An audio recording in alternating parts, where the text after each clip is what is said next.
politically disenfranchised, denied the right to vote. As enslaved people, they had no worker protections, no workers' rights. And the state's economy was built upon their backs without compensation. They were not free to choose who they loved. And many of them were separated from their family members, some that they would never see again. They were routinely denied access to health care. They were denied a proper access to a proper education. And they were force-fed a Christian nationalist theology that dared to uplift the Ten Commandments but neglected to teach the values of welcome to the stranger, to the foreigner, and to the immigrant.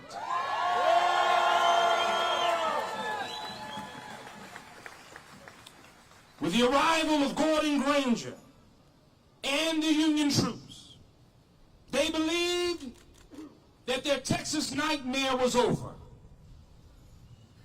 Yet 160 summers later, we are again living the Texas nightmare. Now 60 years since the passage of the Voting Rights Act, the Voting Rights Bill has been gutted and eroded.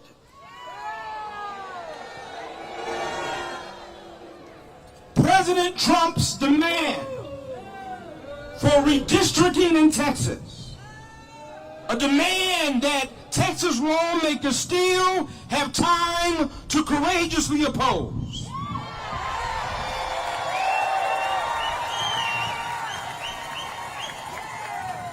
This demand threatens to make Texas an apartheid state.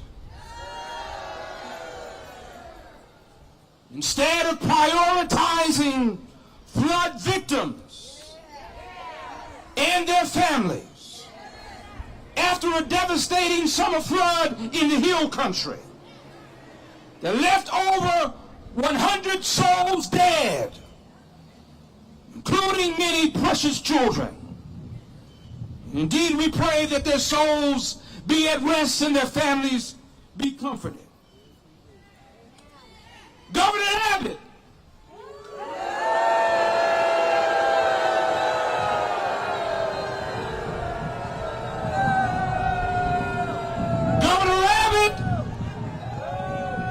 is bringing on another flood. This flood will make Texans sicker, poorer, and less safe.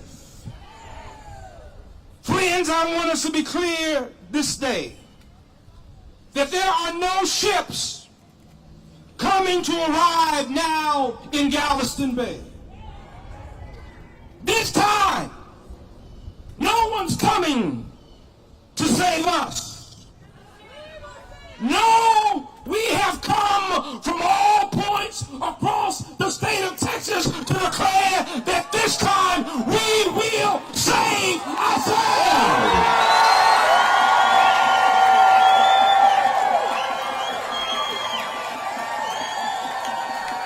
Oh yes. We believe that truth crushed to the earth will rise again. We believe that the moral arc of the universe is long and it bends towards justice, but only if you bend it, and we've come to bend the arc towards justice.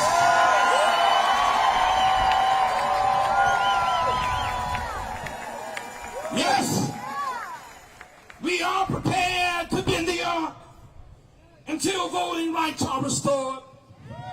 We're prepared to bend the arc until civil rights are restored. We're prepared to bend the arc until human rights are restored. We're prepared to bend the arc until environmental rights are restored. We're prepared to bend the arc until educational rights are restored. We are prepared to bend the arc until women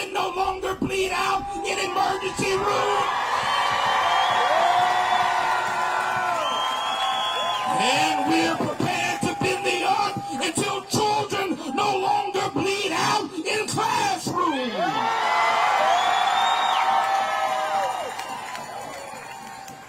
No, Texas, we're not looking on anyone to save us. This time, we'll save ourselves.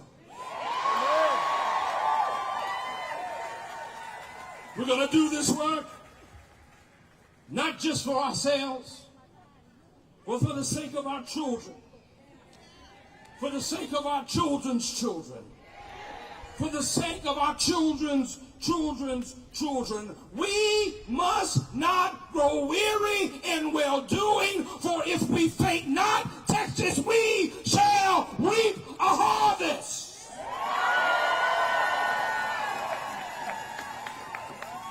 No one's coming to save us, but do not be dismayed.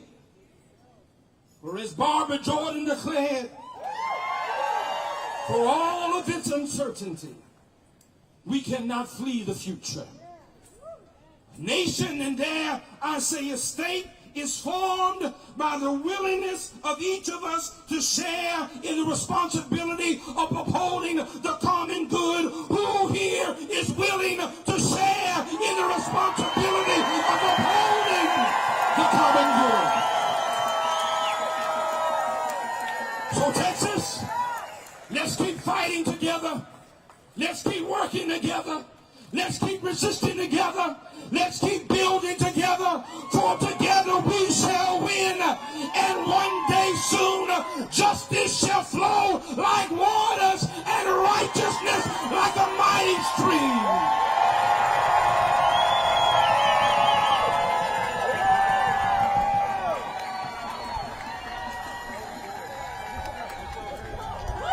Wow, y'all. What a great way to get us started. Our next speaker needs no introduction. I want to bring on the stage your Congressman Lloyd Doggett.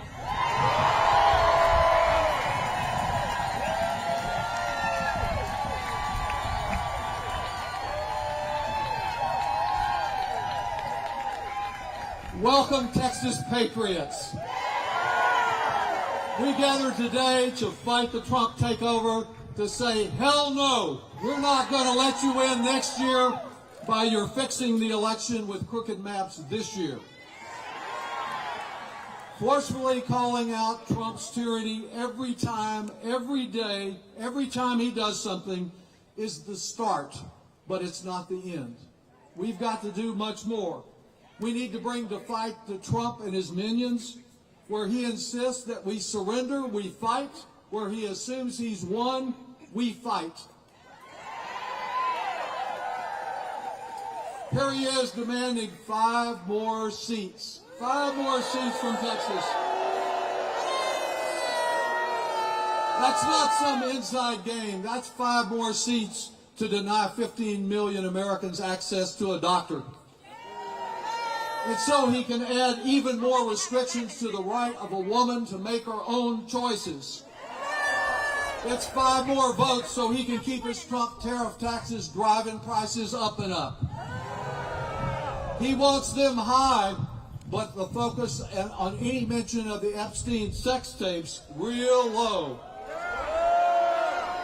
So he wants to be able to have 5 more to say no congressional subpoenas. In fact, he wants 5 more to say he can do whatever he damn well pleases. And we say no.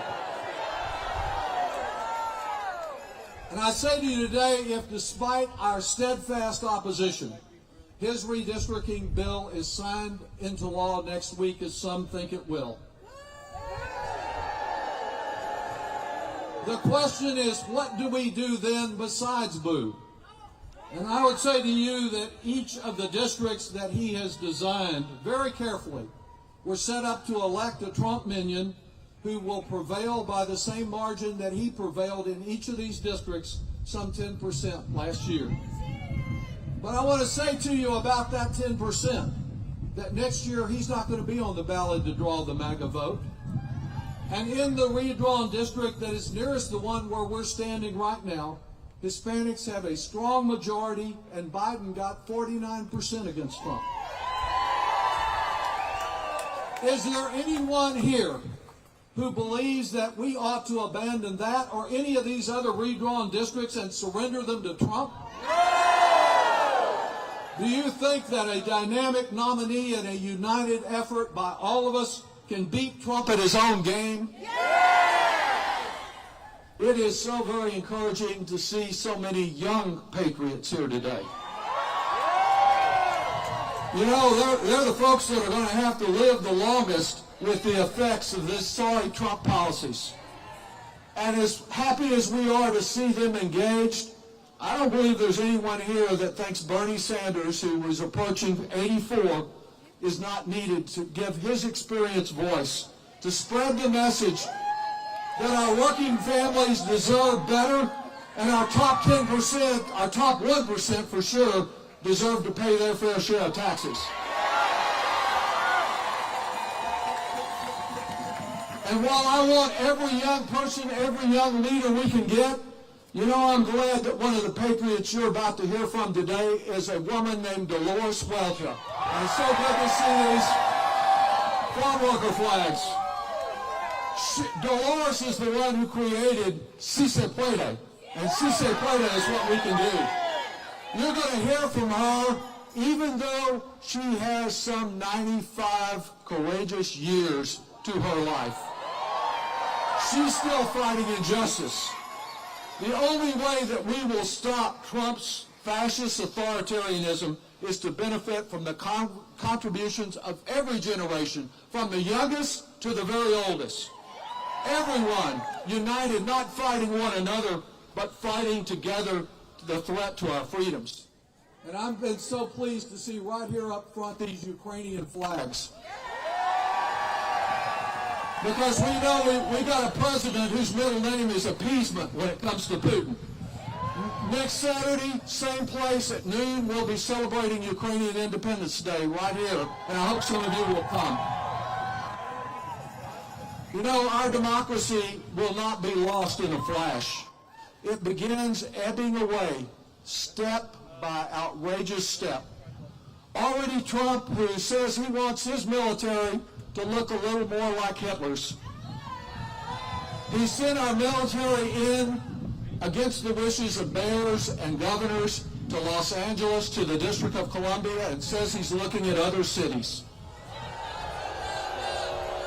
The reason he's sending our military in, totally unjustified, is not because of crime or immigrants. It's because he envisions a day when he will use that military against us. And while his Gestapo-like tactics, Trump's masked agents out there grabbing students off the streets for no good reasons, he's not doing that because of one or two students. He's doing it because he wants the power to grab any of us one day. We don't need the National Guard on our streets. We need National Guardrails on a lawless president.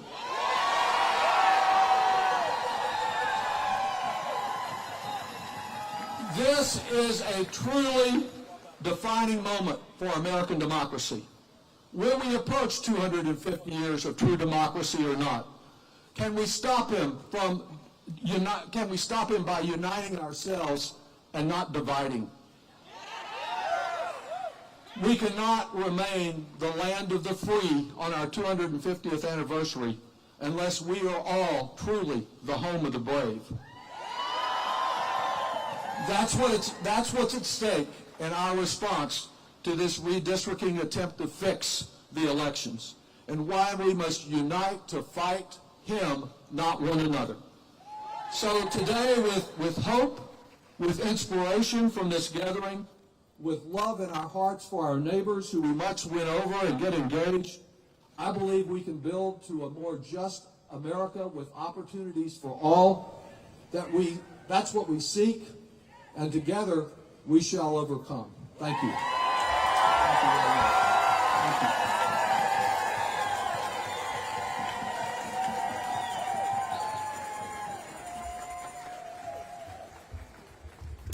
Heck yeah, Representative Doggett!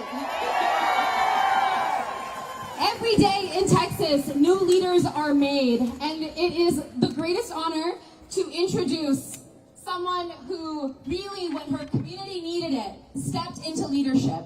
I want y'all to give the biggest welcome to someone born and bred in Sandy Creek. Welcome, Fabi Orostieta.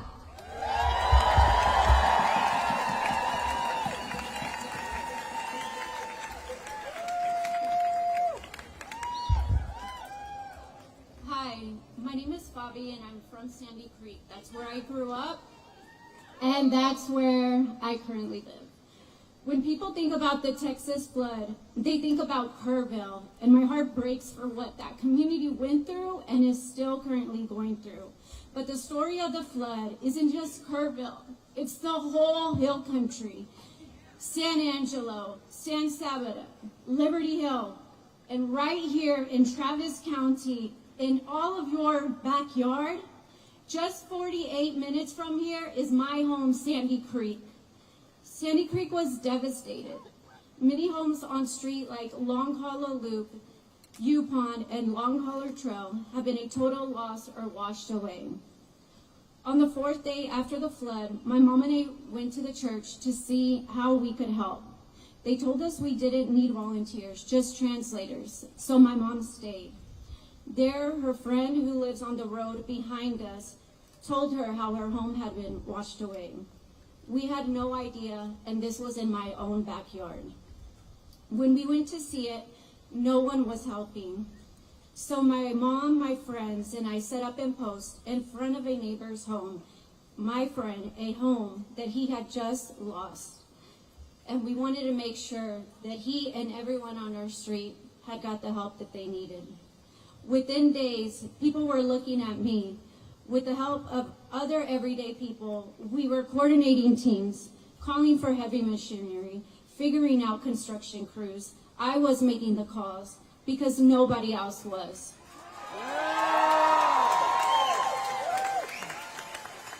Because if I didn't, my neighbors weren't going to get what they needed.